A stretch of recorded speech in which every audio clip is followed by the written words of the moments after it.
Live from the Pathway Studios in Johnston proper. You are live from the Path.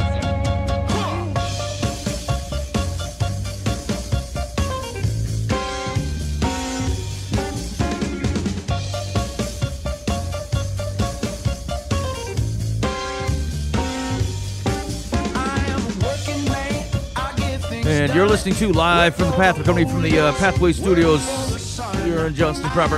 Hitting you with the news of the day. Top-notch news of the day. Hot news. What we doing hot takes? Yeah. Yeah, We're changing the format of the show to current events. Okay. That's why it's live from the path, not stuff that happened or ethereal things from the path. That's No, what we normally talk about. I understand. So We should do like nobody else and talk about Trump. yeah, that's Nobody's doing that. People are mystified on what that man has got going on. There's no news source even covering it. Yeah, that's true. We don't want to leave people in the dark. We're here to help. I tell you what, he took a lot of heat. He took a lot of heat at that George Bush funeral. I think I heard rumors of it, but I never actually saw anything. I mean, I try not to. Pay I mean, attention I to think that. you could. I think you could construe it however you want, but like the guy has a resting Trump face. You know what I'm saying? Like he really. Someone described it as a petulant child, and he really does. He's and of course he's not refined. Right. Maybe like the rest of the previous presidents or whatever. But like he really is. He's folding his arms. He's like rocking back and forth. He can't sit for that long. Weren't they mad at him because he wasn't repeating the Apostles' Creed, yeah. creed? Yeah, I'm like, gosh, I don't either. If I go to a place, I sit there and go, yeah, well, whatever. I don't know. Actually, I gotta be. There There was people like, you know how the internet has to put news out anymore, and so they're like Reba McEntire does the Lord's Prayer or whatever, and it was a big emotional moment that said, and so I'm like, oh, I want to see this, and I watched it and I'm like, I just don't even like this song. None of the words rhyme. It's hard to follow. Yeah. I just wasn't a big fan. I thought it was all right. What, That's the only part that I caught. I was at work and I went up to the lunchroom and they had it on, and like I caught the part where who was it, the Oak Ridge Boys or whatever were piping out something, Yeah. and then Reba McEntire did the Lord's Prayer, and like there's Andrea Bocelli does a cool version of the Lord's Prayer. Someone has said that because I made that same comment earlier, and they're like, "You should really listen to Andrea Bocelli's one because Reba's wasn't as good." It's pretty good. Hey, speaking of which, he's going to be on TBN I think next week talking about his Christian faith. I've not watched TBN or been up to date on his programming ever. No, yeah, me neither. I don't get it. I don't I get that figured he'd channel. be on Live from the Path first. I called him. He's That's a disappointment. yeah. I got maybe the number comes in funny. Who was funny? I listened to, what was it, Bush's, I can't remember, it was a senator from Arizona. Oh, McCain. No, yeah, McCain. He died, Ben. Yeah. Right. He I wasn't thought you were act- saying he you wasn't listened. speaking at the funeral. Oh no, I thought you said you listened to his funeral. No. Okay. No, I was he was the comic relief of the day. Oh yeah. And he was pretty funny, actually. And the thing is that I noted it about him is like, because humor doesn't really cross this line very often, but like it was clean funny. It was just like folksy funny, and I'm like, I really appreciate people that can pull off humor without doing something degenerative in the middle of it. Yeah. And like he did, he told funny stories and he made anecdotal quips. And I was just really impressed. I thought, man, I want more of this in my life, like stuff that you can literally laugh out loud at and go, there wasn't a dirty joke in there or a jab at anybody, like this gossip laden, diatribe. Like it was just straightforward comedy stuff, and it was pretty cool. I like that part. So here's what I got going on the show. So I do have. It's not Pope style advice, but it's. I don't know. Maybe it's an interesting conversation. So the question is that like what responsibility do we have as people who bear the burden of speaking truth into the world, to guard the message or to tailor the message for what we think people are going to do with it? That's my question. Oh, I feel like I'm going to need an example. So here's actually the real life example. So I saw, you guys remember the band Willet? So they came and played to the church. We interviewed them when we were at the one of the festivals, right? So Jeremy Willett, he was the lead singer that went down to the border, and he was The deal was basically is that there's by the way that he talks about it. Look, there's obviously human suffering going on here on either side, right? The countries people are coming from, people that are stuck at the border, people that are trying to deal with the situation that's at the border. Like, there's just a lot going on down there, and so can we bring kind of light into this thing? And so he went down there and he led worship on kind of both sides, and he's kind of helping to tell stories. And he's done a lot of really cool work with things like that. He spent they've adopted, I think, multiple kids from Africa, and he went and spent, I think, lived in one of those villages for like, a few months and told stories and like just to help people kind of get to know what was going on, and not just like fly by night discussion, but like he was there among people and that kind of thing. So anyway, so he goes down and he's kind of sharing some of these things, and it bends certainly is sympathetic to kind of the migrant caravan. Is the primary description. And there was a guy that kind of got on and made a comment and said, hey, I appreciate what you're doing, but like this isn't quite a full story. I had two. I know that there are people who are like throwing rocks at the guys that are working the border and stuff, and like, not everything is like children are in need and that kind of thing. And his response basically was, thank you, I appreciate you kind of engaging what we're talking about. Can I ask you, have you ever been down there personally? Have you been able to see this, or like, what is your experience at the border? And it turns out the guy's like a border guard, and a few of his friends like were the guys who had gotten, kind of attacked and whatever, And so he said, hey, thank you. I appreciate you kind of sharing your perspective and, helping kind of inform the conversation and blah, blah, blah. I mean, it wasn't antagonistic. I think the guys know each other, and they like each other. And I think the border guy, like, certainly respects what the lead singer guy was doing. But here's what I thought, though, is that, like, the whole point of the initial response was, hey, man, have you actually been down there engaged? And the dude's like, you know what? Yeah, I have. Every day. And I saw this very thing that is a reality. And this isn't a knock on Jeremy per se. It just struck me because I think I understand what he's trying to do. Is that there wasn't really a direct kind of acknowledgement that, like, yeah, you know what, it's a complicated picture, and like, yeah, there's mixed elements of these things. Like, there's a reality to human need in the situation, and then there's a reality of human depravity. And frankly, there's a level of human depravity that's caused the human need, and so like. But instead of kind of embracing that, and social media is a wrong place to do it. That's why I don't want to overload on the conversation itself. But like, it made me think that I think a lot of our conversation gets guarded because we're worried about what not the true thing, but like what people will imply from saying the true thing. And so like, because you don't want to be aligned necessarily with other people who would espouse similar things, I feel like maybe there's a hesitance to say just the blatant thing. Like, the true thing in that situation was, like I know that Jeremy Ben's sympathetic to like the caravan stuff, and that, like, there's an American blindness that is permitted, or like the reaction to that isn't he doesn't believe is Jesus focused. And I think fine, like, if that's your perspective on the thing, but like, it doesn't mean we shouldn't be able to acknowledge, hey man, it isn't the entire reality. Like, there are things going on down there. Like, when people say, hey man, there's some criminals or some ne'er-do-wells in this thing, like, can't we just say yeah when the answer is yeah? And then can't we just say, hey, look, if there's human suffering that we just, like the Jesus people look at and say borders and no borders, I don't like this. And I feel like what can we do to try to resolve this situation in a proper way? Can we say that they're not all thugs and thieves? And can we say that some of them are people who are trying to flee from bad situations? And like, can't we just say that? But like, the hesitance in a lot of these discussions seems to be that if we do that, you run the risk of agreeing on some point or another with someone else that you might completely disagree on everything else with. Yeah, and you have to draw a line and choose a side and stay there. Is kind of our MO. It's like, yeah, we can't stray from it. And so that, I suppose that's the question, is like, is that a right consideration for people of Jesus? Like, do we have to, is it not just, is it what is true, what is not true? Is it, well, how will people perceive the true thing and my potential being in cahoots with other people that believe that thing? Is that our responsibility to deal with?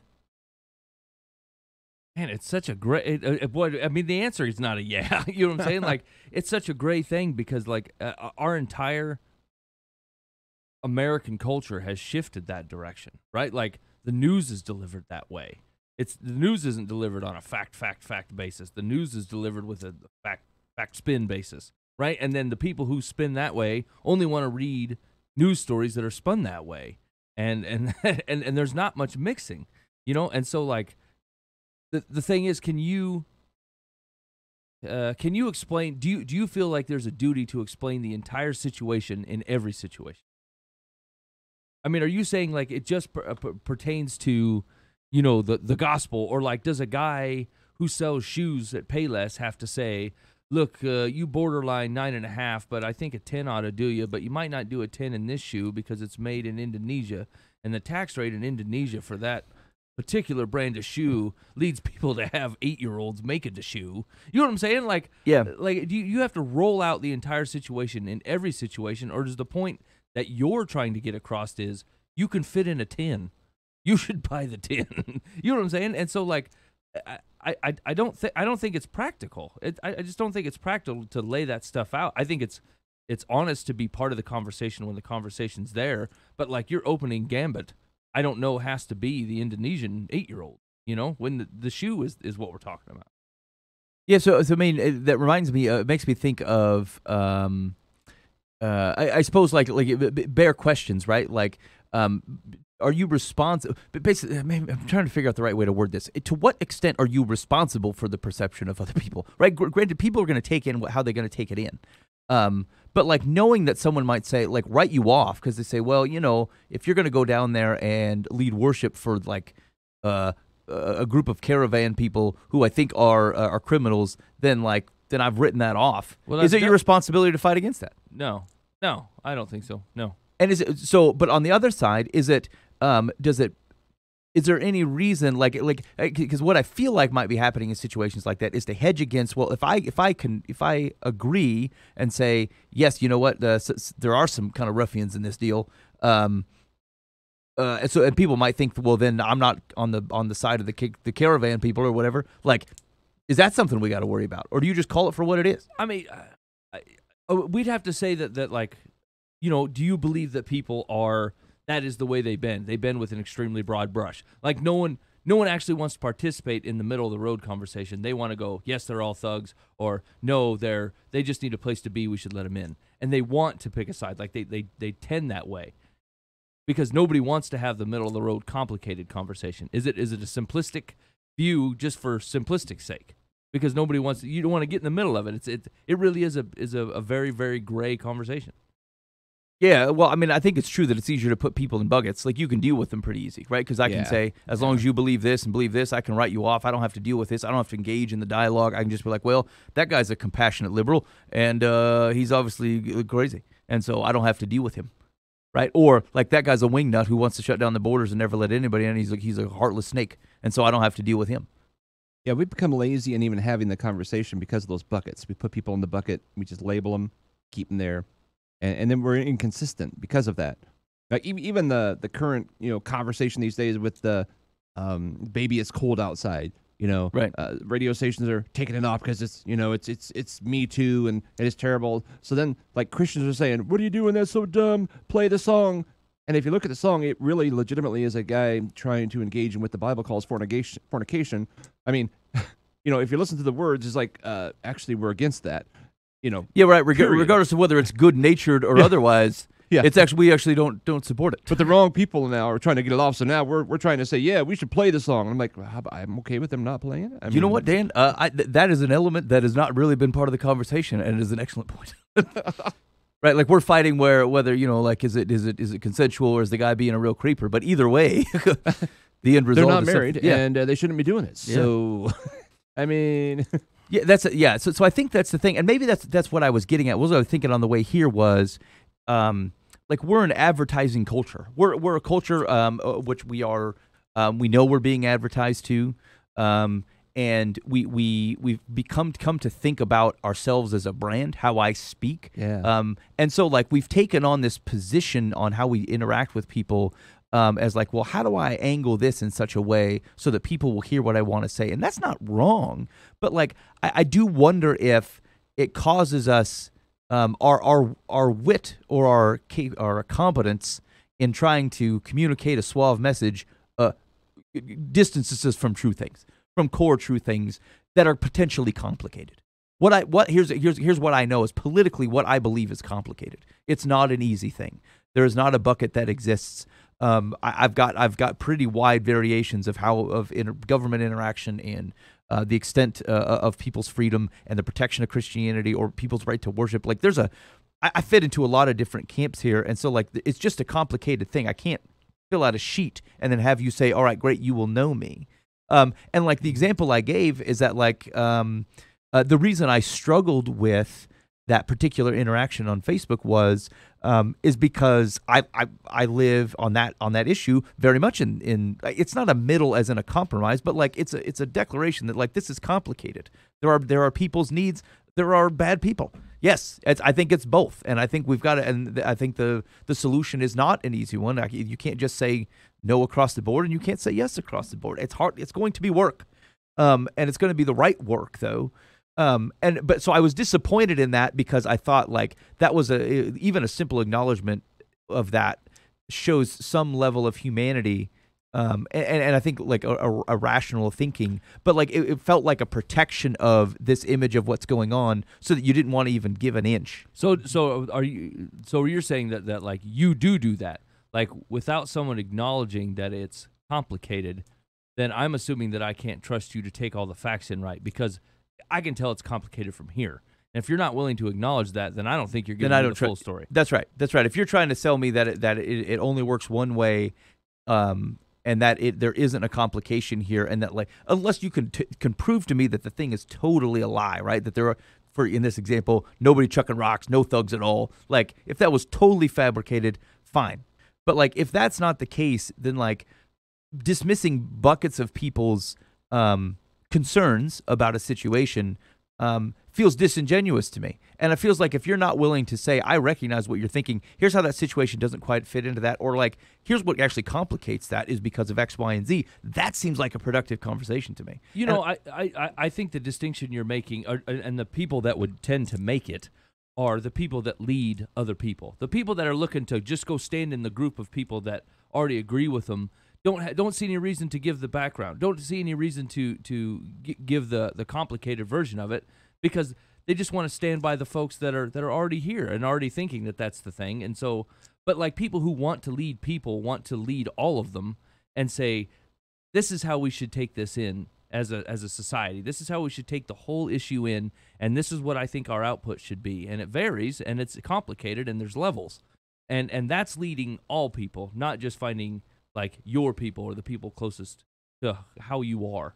And right now, like I mean, it's obvious in our political climate, it's obvious in our social strata. Like it's obvious that we're taking the easy, already maligned groups, right? Like it's easier just to say, hey, purple team, purple's the best. Purple goes, heck yeah, you know. Yeah, it is. And they're with you already. You don't have to explain to blue why purple is better, because there's already enough purples, and you're good. And I'm not accusing Jeremy of doing that. I'm just saying that like. If for example, if he goes down, if someone goes down and leads worship for disaffected refugees that are living a rough place, that needs to be done anyway. That's a good thing. Like people go down and lead worship anywhere, I'm for it. These are great things, right? And if your goal is to just ship it out to other people that love Jesus and say, listen, we're bringing Jesus into places because light wins. Doesn't matter if there's thugs and rock throwers down here, or widows and orphans. Either way, we're showing up. Just know that God's got people on it, and I need you to pray with me, or I need you to come down here.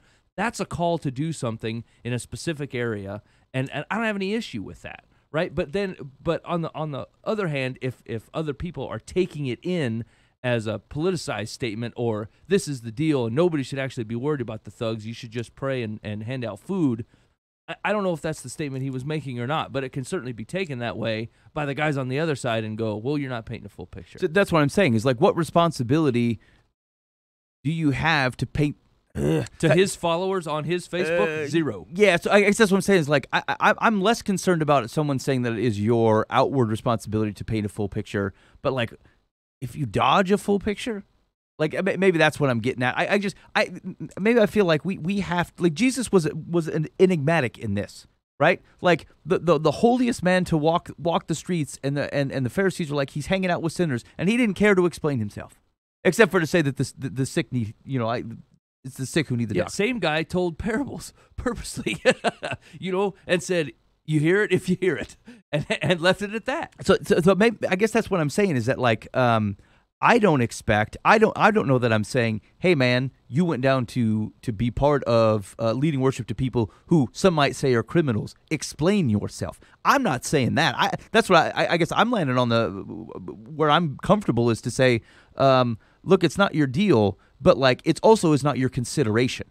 So like it shouldn't be. If you're going to do that, you need to be that universally. Look, I will do what I want. I will do what the kingdom calls me to do.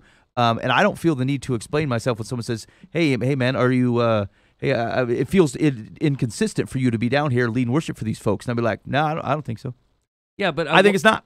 Once again, like it's this platform of being able to say things like this and have them taken in, from 2,000 other people in their living rooms is new, right? It's a newer thing. If you were to have this exact same one-on-one conversation, I feel like the acknowledgement of the complications of what's going on down here would be there, right? If it was just you and him having a conversation, or you and somebody else, then that would be, I think all those nuances would be explored. But like when you're putting out a blanket statement for 2,000 other people to read and interpret without you being there to follow up any of it, then that's different, right? That can all just be taken in as however somebody wants to take it.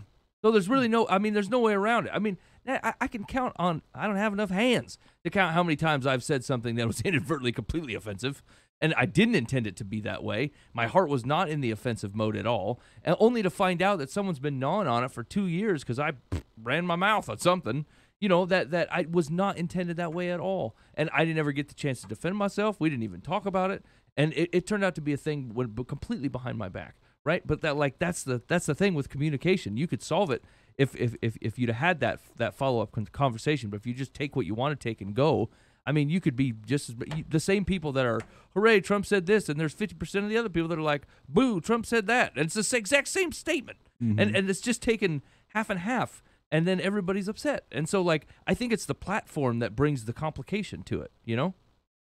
Yeah, that's true. One-on-one conversations, like maybe that's the thing. The platform caused you to be more guarded because of the influence, but because of the influence, you got to be careful on how you guard things.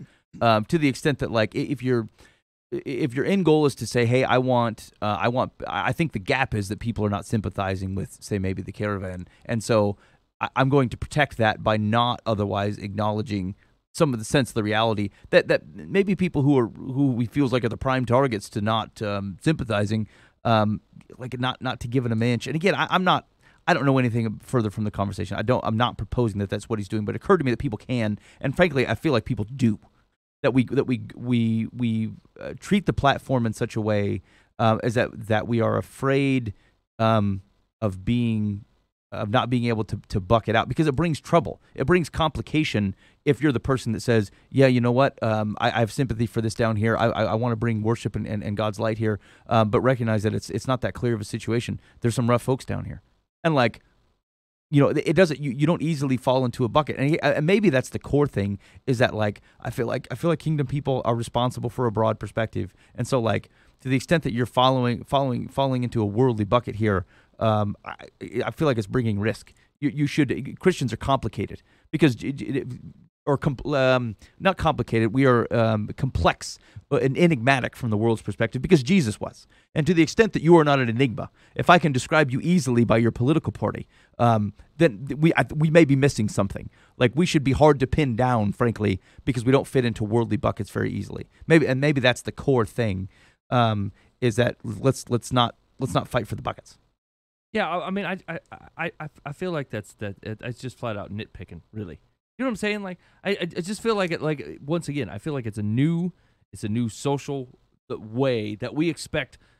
The greatest man on earth, minus Jesus, gets up and makes a speech, and there is still a group of 50 people who are like, he didn't bring up poodles, and I'm just super disappointed that he didn't bring up the plight of the poodles. He has this big platform to be able to say it, and it didn't even come up. And they're super mad at him.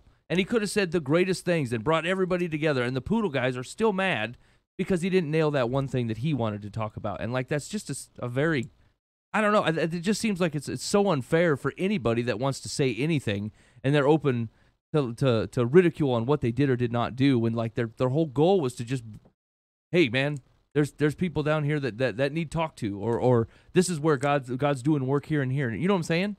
Like that seems just really, it seems unfair and just a new way that we take in information that it has to cover all grounds all the time. It's just not even practical.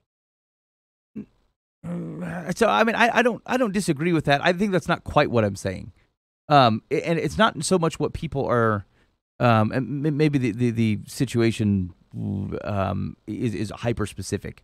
But like, I guess what I'm saying is like, do you, in order to not complicate things, do we run the risk of avoiding the truth, of calling things clearly for what they are? With clarity brings complication, because because the truth is generally complex, the reality is generally complex. Well, yeah. So like, even take a straightforward statement like, "Hey man, God loves you."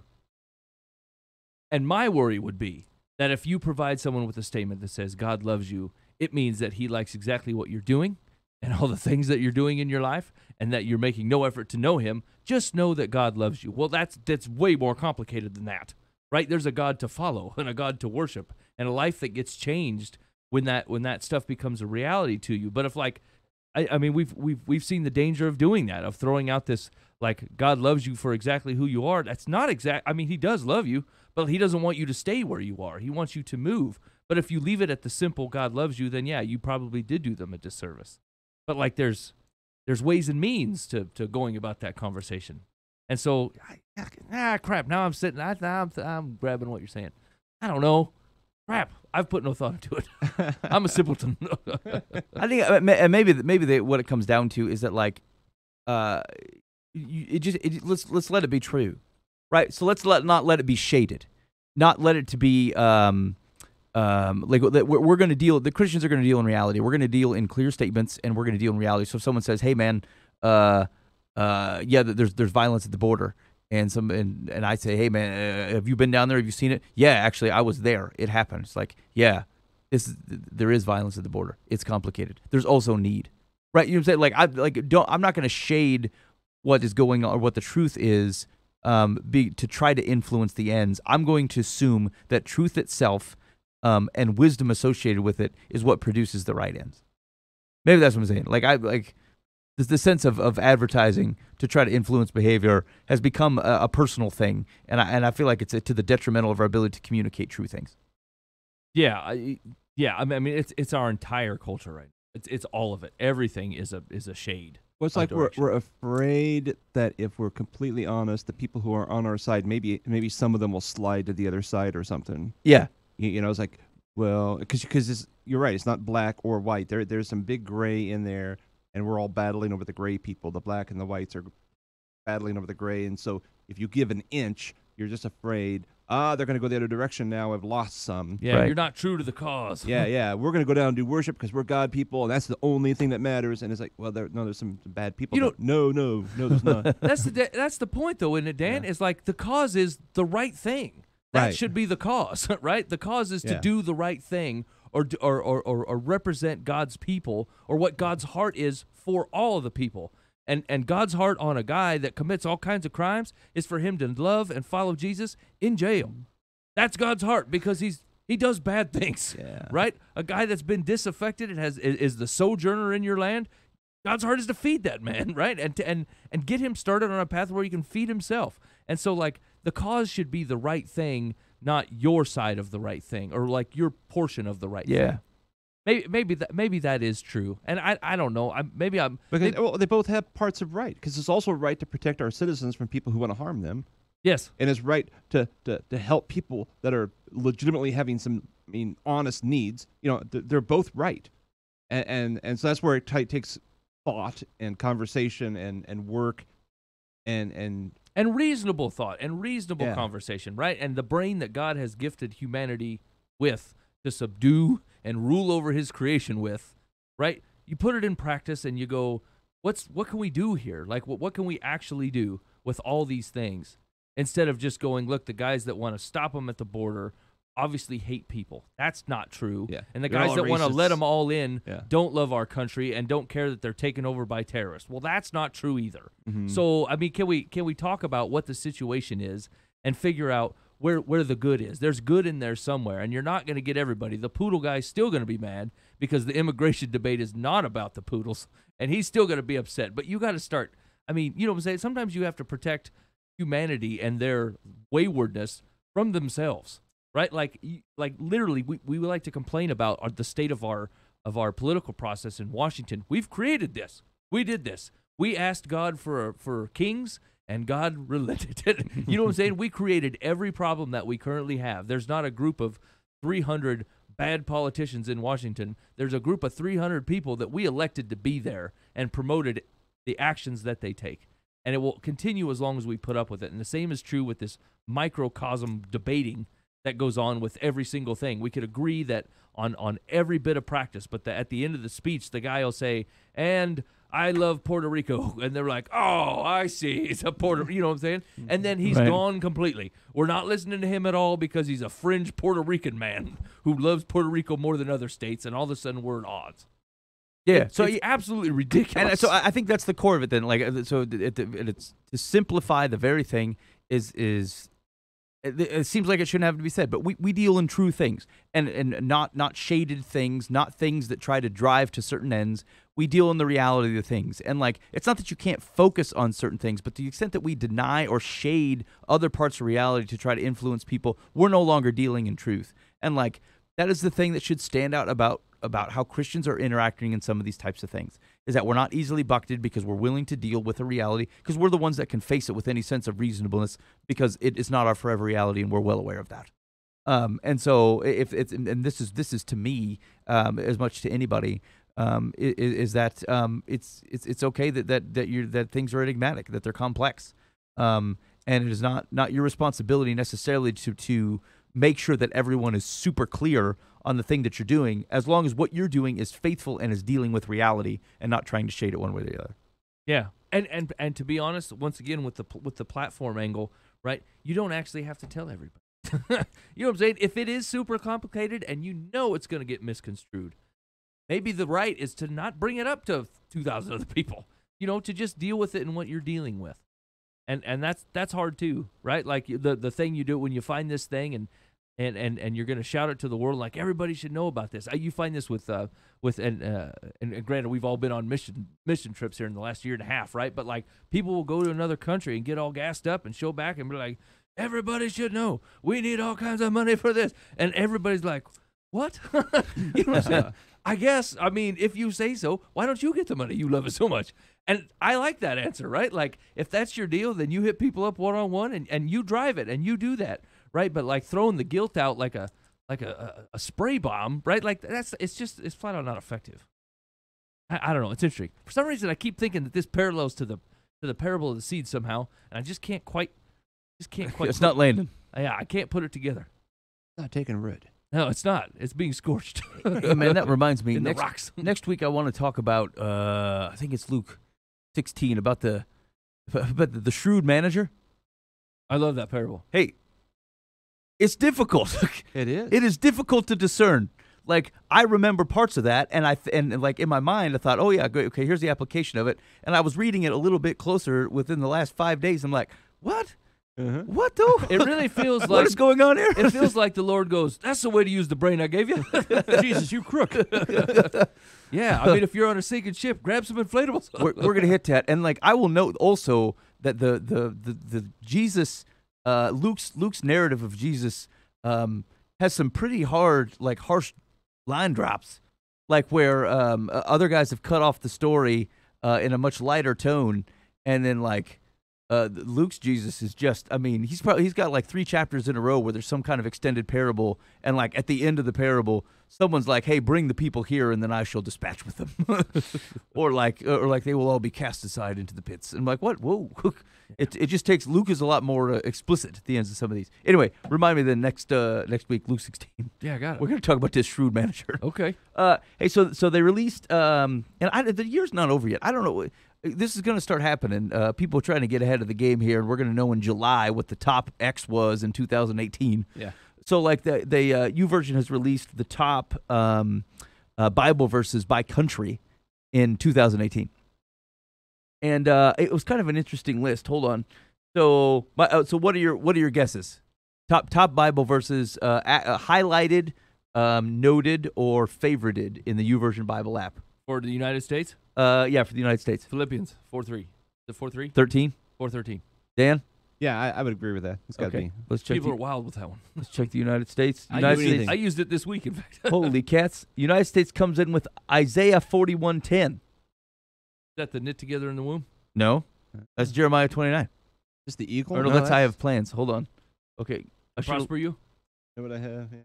Isaiah 41. I should have looked these up. That would have been responsible. I'm checking. Hey, just a quick sidebar. I have taken to reading. I needed to read some Isaiah passages in youth group or whatever, and it's very helpful to read them in the Message. I mean, these kids. I mean, because of the way they take in media anymore these days, they completely gloss over. You try to read anything that has any type of poetry hinge to it, Oh yeah. or takes like where things are 2 levels in, and like I lament this all day long that they can't, but they can't do it. And the gospel moving forward is more important than their lack of ability to read poetry, right? And like I've had a lot of good luck with reading it in the Message and then explaining, how it got there or whatever. Yeah, So, I would say that actually the Message does a much better job with some of the variant art forms within Scripture. yeah. Like I got some translation qualms here and there with the Message, but like their ability to treat a poem as a poem, and use that art form in the way that it was written, I would agree. I think the impact is tenfold. Yeah. So what do we got here? Fear not, for I am with you. Be not dismayed, for I am your God. I will strengthen you. I will help you. I will uphold you with my righteous right hand. That's for America? Yeah. All right. Hold on a second. So now, what's the context of Isaiah 41 here? Listen to me in silence, O coastlands. Let the peoples renew their strength. Let them approach. Let them speak. Let us together draw near for judgment. Who stirred up one from the east, whom victory meets at every step? He gives up nations before him, so that he tramples kings underfoot. He makes them like dust with his sword, like driven stubble with his bow. He pursues them and passes on safely by paths his feet have not trod. Who has performed and done this, calling the generations from the beginning? I, the Lord, the first, and with the last, I am he. The coastlands have seen and are afraid. The ends of earth tremble. They have drawn near and come. Everyone helps his neighbor and says to his brother, be strong. The craftsman strengthens the goldsmith, and he who smooths with the hammer, him who strikes the anvil, says of the soldering, it is good. And they strengthen it with nails so that it cannot be moved. But you, Israel, my servant, Jacob, whom I have chosen, the offspring of Abraham, my friend, you whom I took from the ends of the earth and called from its farthest corners, saying to you, you are my servant. I have chosen you and not cast you off. Fear not, for I am with you. Be not dismayed, for I am your God. I will strengthen you. I will help you. I will uphold you with my righteous right hand. That seems to be in the right context. Context is good. Yeah. Context is good. I'd really like. See, this is poetry loses me, but like, hark. Are you the one who smooths with the hammer? Yeah. Your solder is good. I mean, I'm just like, look at this. He who stirred up one from the east, whom victory meets at every step. That's beautiful. I mean, everywhere he walks, victory comes to join him. Is it bad things come from the east? Yes. Stirred up. So what is it? He who stirred up things from the east? It's the judgment. Okay, right. Yeah. Listen to me in silence, O coastlands. Let the peoples renew their strength. Let them approach, and then let them speak. Let us together draw near for judgment. And then you have trouble coming in from the east. And then, like, this is actually a lament. It's a powerful thing to say. Look at the victory here. But it's actually a lament. It's against until you get to Israel. But you, Israel, my servant, Jacob, who I have chosen, the offspring of Abraham, my friend, you whom I took from the ends of the earth and called from his farthest corners, I have chosen you and not cast you off. Fear not, I am with you. Be not dismayed, for I am your God. And this is after Babylon, right? Like some of the Jews had gotten out of there, but there were still some Jews remaining in Babylon. And then after Isaiah was the interstitial period or whatever, like the 400 years before Jesus showed up. Is that about right? I don't know that this is directed towards that specifically, though. Huh. Like I think it's a broader thing. Behold, all who are incensed against you shall be put to shame and confounded.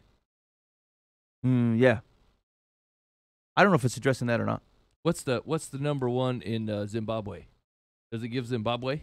Let's look. They may not have. No, they don't have. They don't got hits in Zimbabwe. Okay. What about Cuba? Nope. Come on, Ben. China. Okay. Yeah. Here we go. China. Good news. China, by the way. Let's see. Proverbs 4:23. This one's interesting, because it sounds like a Confucius say, a little bit. Hold on. Proverbs 4:23 is, keep your heart with all vigilance, for from it flows the springs of life. It's interesting is that like the vast majority of the verses are reminders of God, of people's anxiety and God's sovereignty. Mm-hmm. Like that's the core of it. Is that he's got there is a sense of control in the world, and your anxiousness can only be relieved by being confident that God has some sense of authority here. Do you think that's new? Do you think like anxiety? I mean, obviously anxiety isn't new, but you think the prevalence of anxiety new, like last 300 years or something? Was the world always this way? I mean, obviously. Yeah. I think it is. Yeah. Because like the verses that we're going back to, now here's the thing: is that like the anxiousness and the worry and the fear that is generally described within the scriptural passages that people are going to is always coming up in fear of judgment from God in one way or the other. Right. I don't know that our fear nowadays is in judgment from God. I think a lot of the anxiety comes from interactions with the world, and they're seeking solace in a God that has some level of control above the world. And so I don't know that it's oriented in the same place, but its presence certainly is.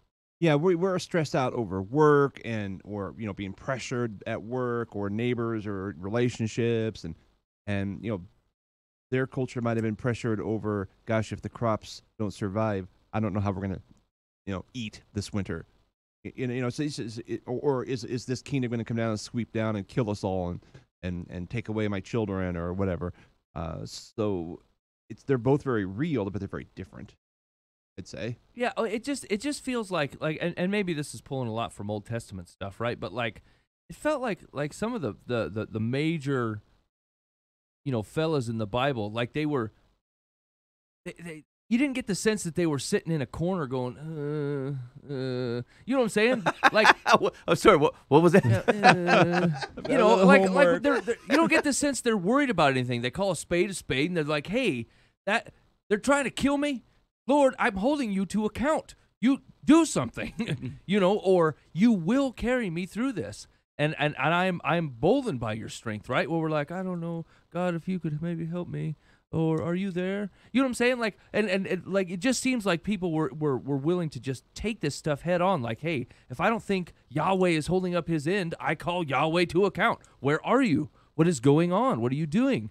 Or I realize that all these people are after me, but it's your strength that keeps me running through this thing. I know I'm in the right. Where, like most of the Christian dudes, and I'm gonna put myself in the same bucket. I spend most of my day wondering if I am right. Am I really right?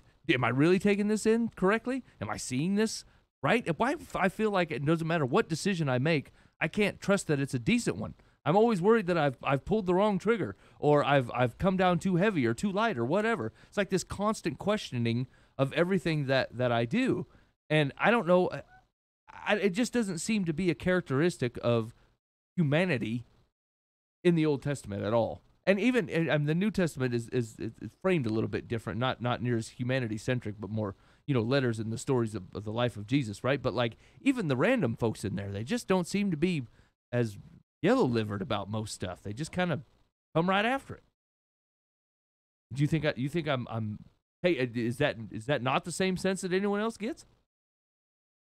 No. So I do agree that like it's not.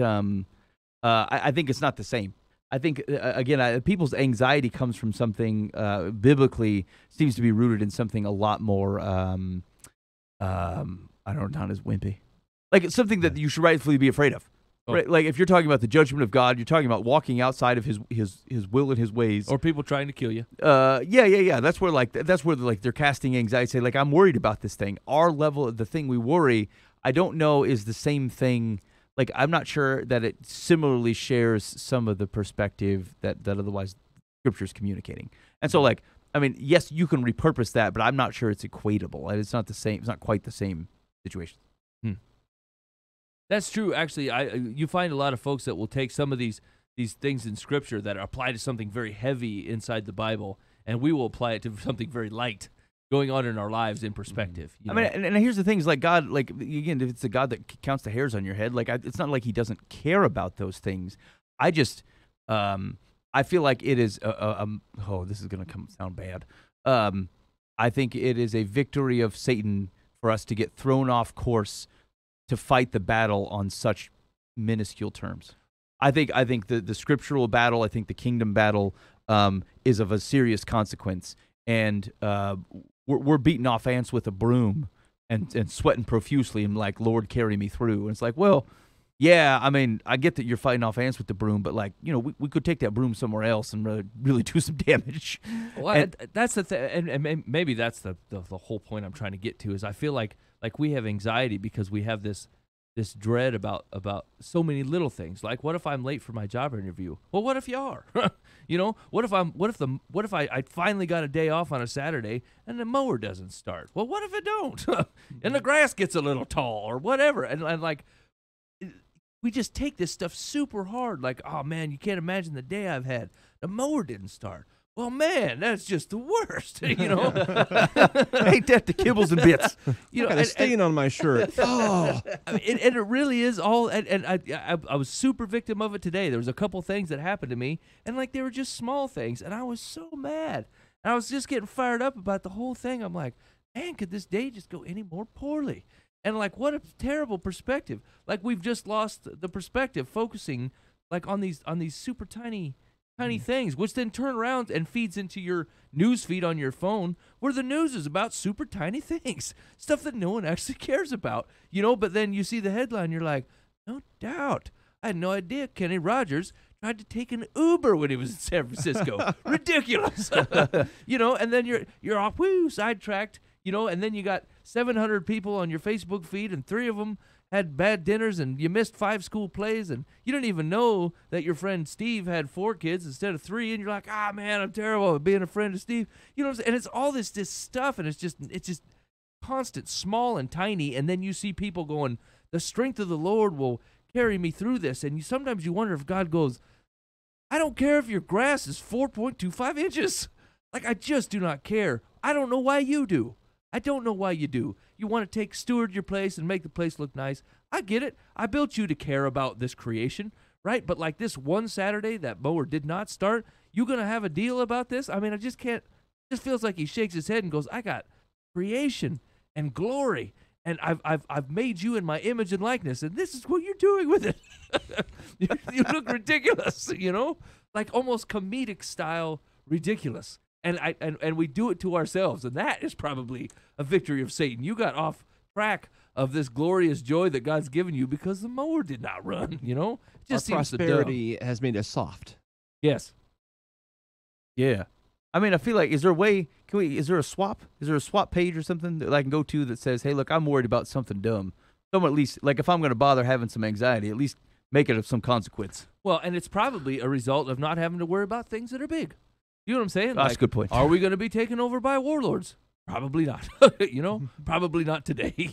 So Dan's right? It's our prosperity has made us soft because it has given the relative nature of the things we get anxious about, like are on a whole different plane than things that what people are anxious about. And I suppose, like, I'm not saying that you don't feel anxious, and I'm not saying that the Lord can't help. What I'm saying is, like, I wonder, is there a way to reorient our lives so that we're not wasting such anxiety on such minimal things?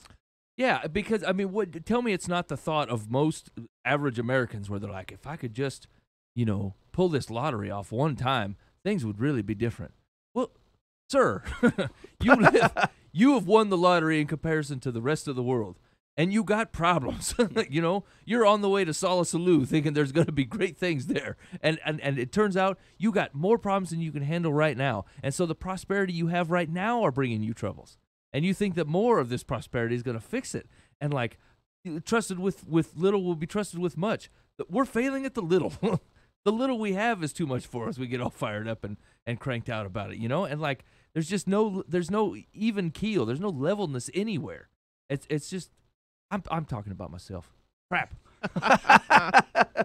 This is not Pope style advice. This is Mike just having a therapy session with Mike. All right. And it was so I looked. The only thing the other one that stood out. So things that you would expect. You've got the Jeremiah 29:11 in a lot of places. You got a 1 Peter 5:7. You got a Matthew. That's your enemy, the devil, isn't it? Isn't that 1 Peter 5:7? 5:8. Falling around like a roaring. These were blue in the list, so I assume they were hyperlinked, and I could just click on them. No, cast all your anxiety on him. Anxiety. Because he cares for you. More.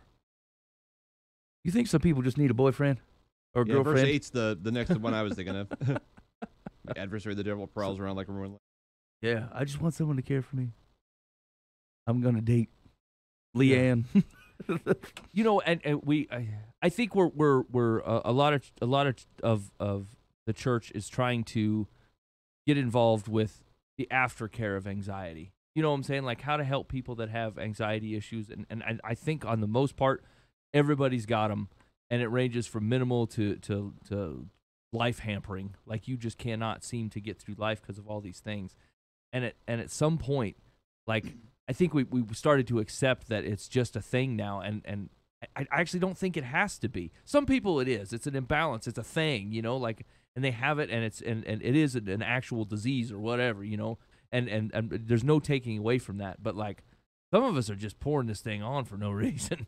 You know, like saying, cast your cares on me. Well, you shouldn't have taken half those cares on in the first place. They weren't for anybody to carry. We're taught from our youth that we're to think big and be big and dream big and we're special and important and you know, we're winners. And the second you lose is something, then we don't know how to handle it. Or the second someone doesn't think you're special, we're like, oh man, I've got stress and anxiety, and my husband didn't say nice things to me today, or my wife didn't look at me that way I was hoping, and my life is a mess, and we kind of build ourselves up for failure. You know, unless we're the CEO, we're losers. Or, you know, unless we did win the lottery, then we're just worthless. And it's like, well, most people don't win the lottery, and most people aren't the CEO, and people aren't going to like you. That's just what it is. And some people don't deserve to be heard. Right? Because Yeah. you've been consistently putting out bad ideas all day.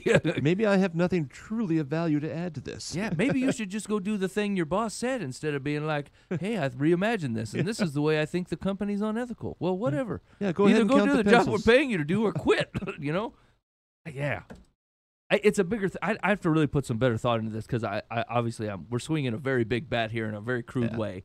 But, like, it is I think it's just true of especially, you know, prosperous countries like our own. We just take on these stupidest anxieties. Some people, I know this is it hits home for a lot of folks, but, like, sometimes you're surrounded with folks that just cannot get their act together, and you can't live their life for them.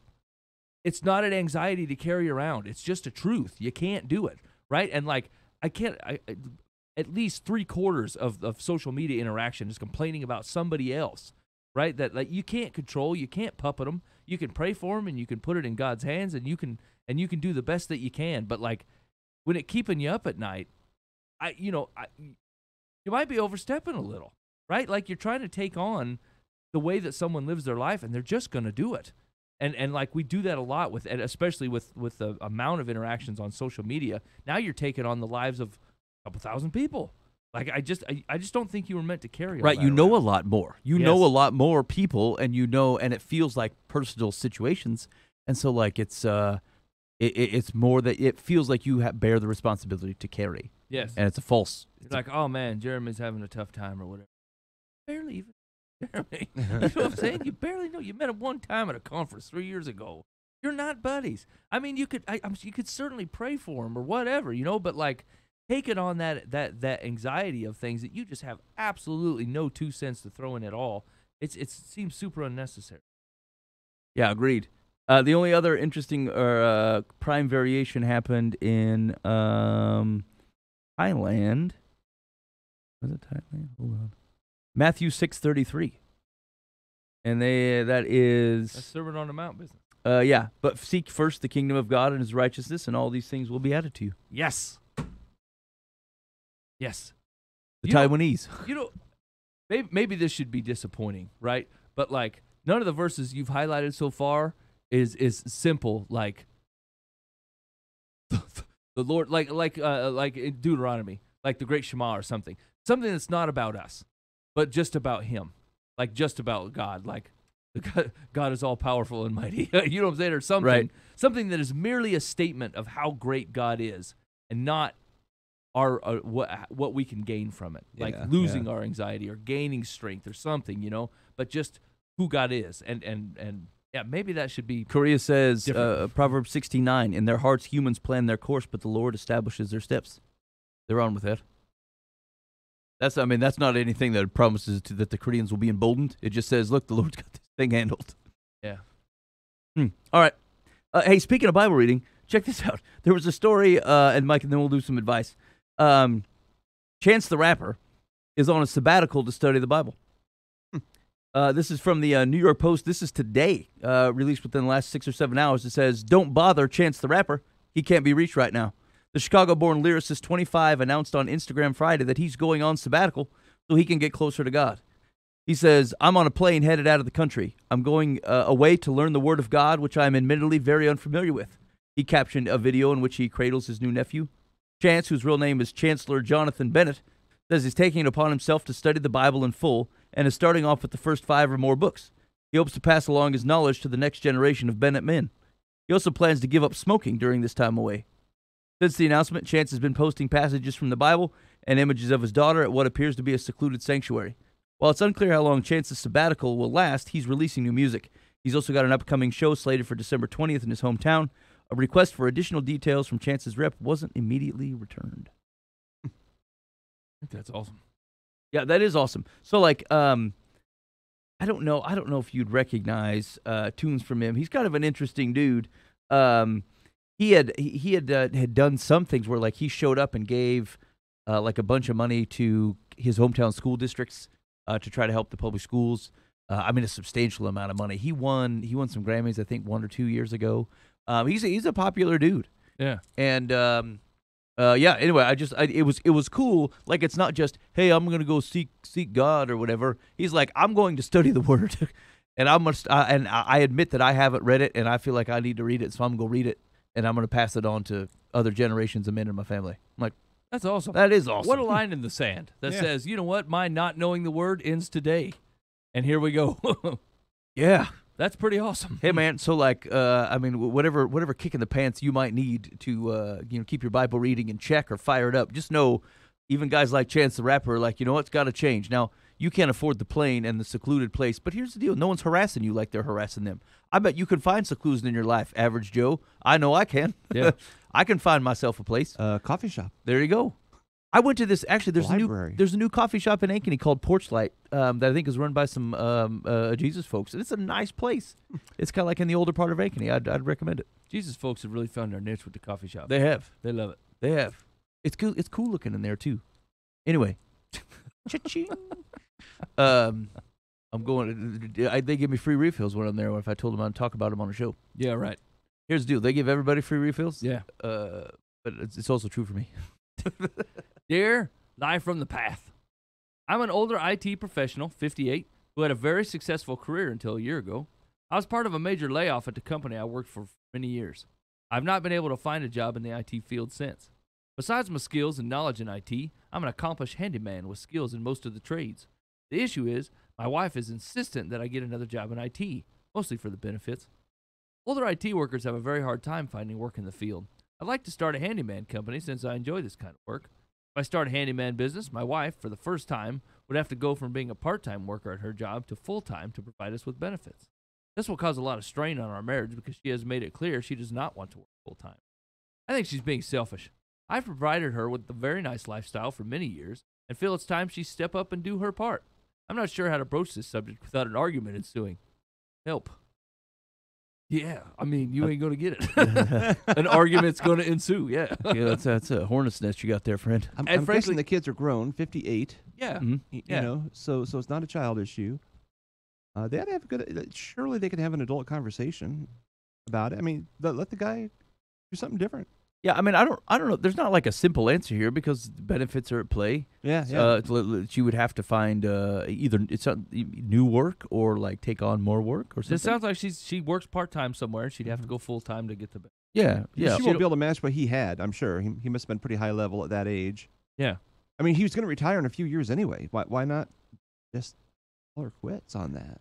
Yeah, I Accept mean, the benefits. I get it. I mean, late 50s. This is the portion of life that you're hopefully like your house is starting to get paid off. Or whatever, and your bills shouldn't be as high as they were when it was 5 people living at your place. Now that you're down to 2. Now you still got obligations and there's still stuff going on. But like for most, when about the time you hit retirement is about when your bills start going away a little bit, and so. Hopefully you'd be able to take a little bit of a kick in salary to be able to do this and whatever. 58's kind of old to start a handyman business. Yeah. But I mean, that's not really what we're talking about here. The question he's asking is, can I bring this up without having an argument ensue? And my guess is no, because you already know where she stands. You already said no, she doesn't want to work that full time to get the benefits. And maybe, maybe the reason that she doesn't want to do it is not because she's lazy and doesn't want to work full time, but thinks that you're going to completely fail at this handyman business. I don't know. There could be a ton of reasons here, but like your wife and you are not on the same page here, and so like thinking you're going to bring it up without an argument that might be foolish. Yeah, that's true. It's like he's assumed kind of the motivation of his wife. He's represented her in a way that says she's just lazy and prefers to sit on her duff and doesn't care that I'm working. But like, I mean, I don't know that. I don't know that that's actually the truth. And here's the deal. IT is probably a 40-hour-a-week job. Dude, you have no kids. Do both. Get a full-time job, get the benefits, and do the other stuff on the side. I think he's saying that you have a hard time at that age getting a full-time IT job, which is true. I mean, it depends on what you're doing for IT, but that is true. Do you think that's actually true? Like, could he get an entry-level IT gig? Maybe he's not going to be the supervisor, but like... Yeah, they won't hire you, though, because they know you won't be satisfied. Yeah, that actually happens a lot. Yeah. Where your resume looks too impressive, and they're like, Yeah. no, we don't want the kind of hassle that I you're get gonna that bring." all the time. Oh, you're too impressive for Yeah, us. sorry, Dad. You've conquered 5 continents and saved the baby seals. We can't have you here. Here's a cup of coffee. Yeah, I think there's a few variables in there that like there's not an easy like this is definitely a slam dunk here. Someone's life is going to be impacted. Your wife's life is going to change. Your life is going to change. There might be more options than what you've provided. Like, so what you're saying is true, but there might be also other things that are true. So I was thinking maybe he should be a consultant in the business world. Yeah. I mean, he's got experience. He's got some, so there's some options there. But like, if you want to find one that you can both agree on, then your only course of action is to start talking about it and keep talking about it. Did he get laid? He got laid off. Yeah. So I bet his severance is coming up here.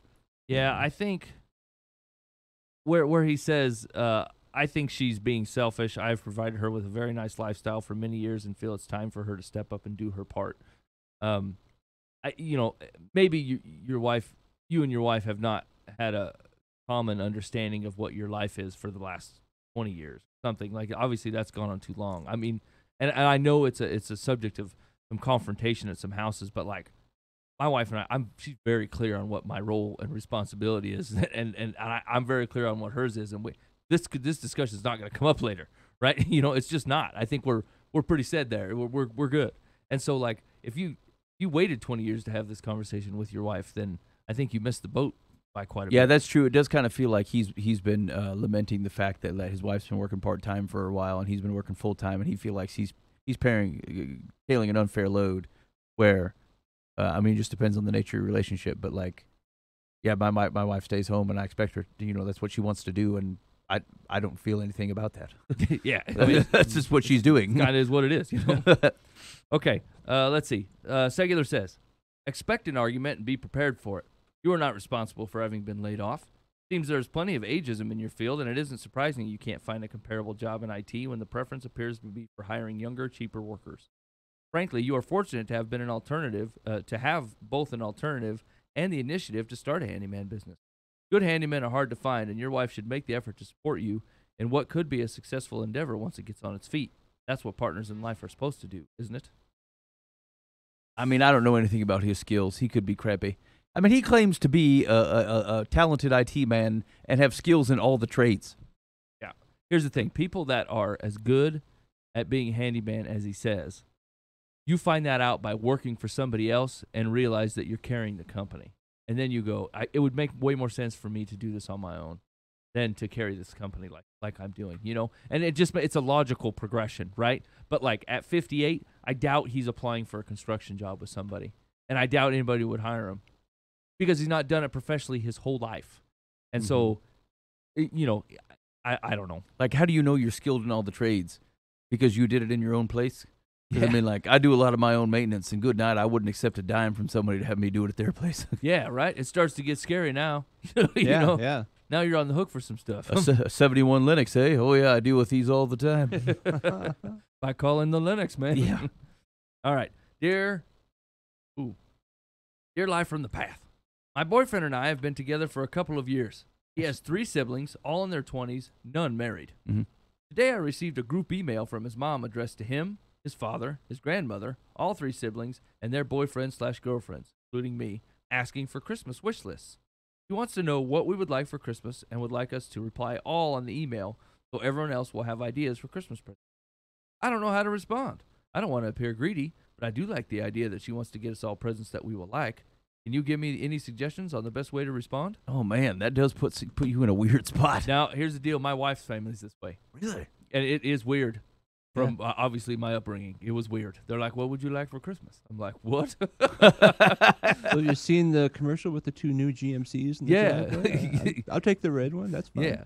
I mean, have the black one. You're right. You don't want to see like some kind of greedy Gus. You know what I'm saying? Like, I would like a $500 washer. You know, but like, you know, and so like it feels like there's etiquette there, but like the truth is they asked. Yeah. You know, and I mean, I think it's a practicality issue, right? Like no one's gonna buy you a washer for Christmas, you know. And so like, I don't know, shoot around $50 per gift. Yeah, $100 per gift. I'd say it would be appropriate to say, hey, I don't know what your budget is, so I'll just give you ideas. High budget, blah blah blah.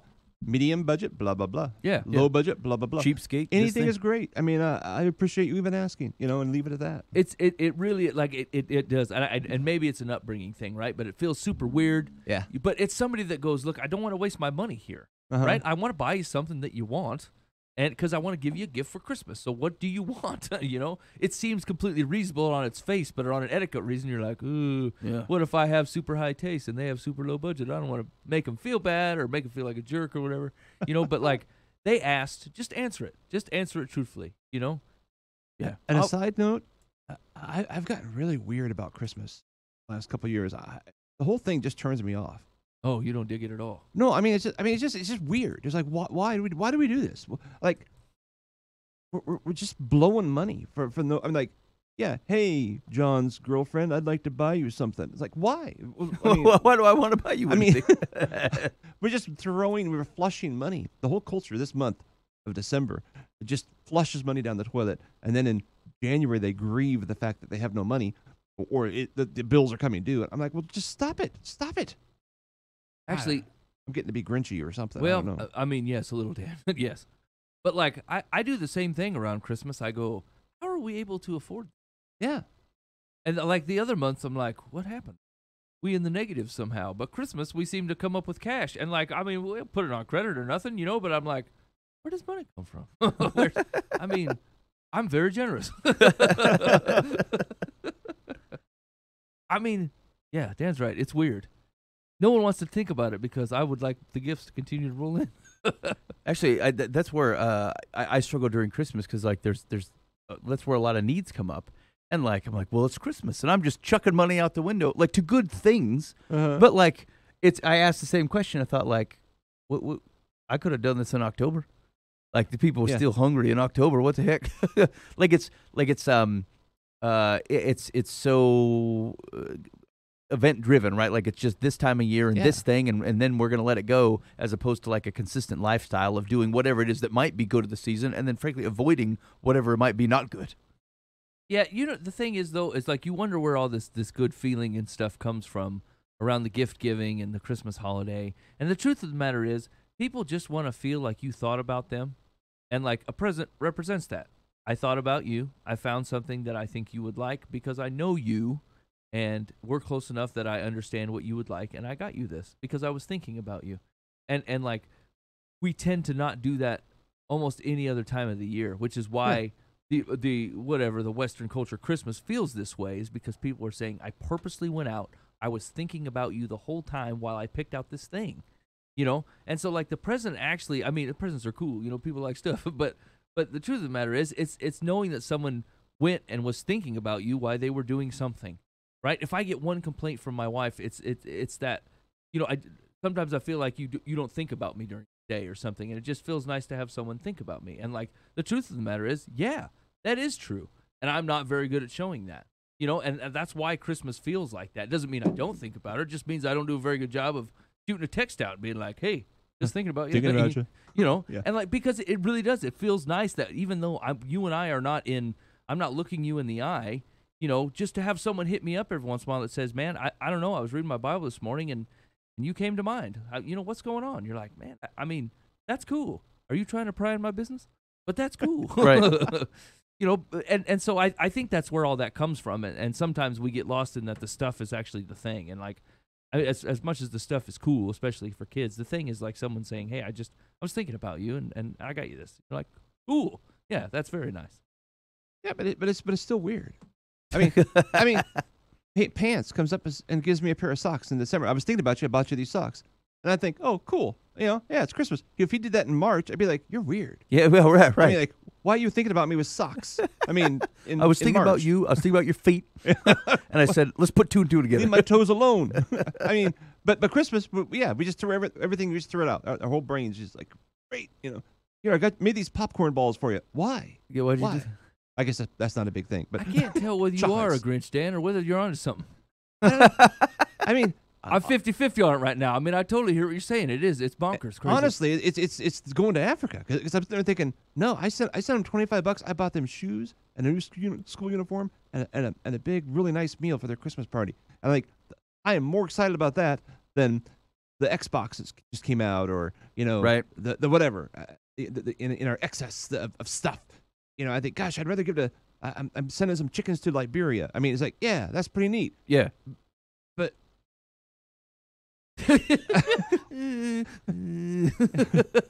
I need some new lipstick. No, you don't. You don't. That's true. It's December. You ain't even leaving the house. That's right. Stay home. Your cheeks are naturally rosy. It's cold outside. I don't know. I'm with Dan. I'm out of this thing. Starting from January. I'm spreading Christmas cheer. Yeah, let's see what the text cuts look like, and then we'll decide. All right, ready? Yep. Secular says, your boyfriend's mother is a generous and sensible woman. She is soliciting ideas because she doesn't want to waste her time or money buying something the recipient won't like. Answer her question. Tell her what you would like, as long as it isn't something that will break the bank. Your boyfriend could probably give you some hints about her budget. I suggest you talk to him about it. Yeah, that's exactly what I did. I said, woman, what is this? Yeah. I mean, how much are we talking here? Should I shoot for the moon? She's like, yeah, I'm pretty generous. Okay. Oh yeah. You, Mike, you ever get one of them big ticket items? Oh yeah, they 1 year for Christmas they bought the drywall for me to drywall my attic. Wow, that's awesome. I thought they got me Scrabble, but they only put the tiles that spelled drywall. That's really cool. I was happy with the Scrabble. I'm like, that's cool. It's cool. But yeah, and it was just a super cool gift, super practical. We were just married, and we just had our second kid, actually we were just about to have our second kid, and it couldn't have been a better gift. It was very practical and awesome. What'd you do with that Scrabble game? I didn't keep the drywall pieces. I suppose I should have. What? Do you still have the Scrabble? You just threw out DRYWANLL? Yeah, you can't ever make that again. It's been ruined. Hey, how long has it been since you played Moncala? You remember that game with the Like the domino thing? No, that's there's a like different- Stones. They're like rocks. yeah, there's like 4 rocks in each of these bowls, and you got to kind of go around the thing. Yeah. Man, I got beat soundly in Moncala by my kids tonight. I mean, it took literally like 5 moves, and I was done. Wow. And I completely forgot how that game was played. Anyway, sidebar. All right. You've been listening to Live from the Path. I have anxiety about Moncala. Thanks for hanging out with us tonight. Thanks, Really do man. appreciate it.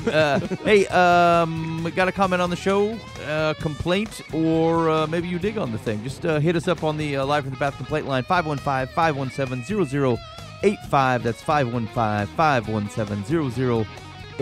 That's the Live from the Path complaint line. We can do call or voicemail or text, whatever tickles your wick. We'd love to hear from you. And we will see you next week. In the meantime, be faithful in means. God will handle the ends. You've been listening to Live from the Path.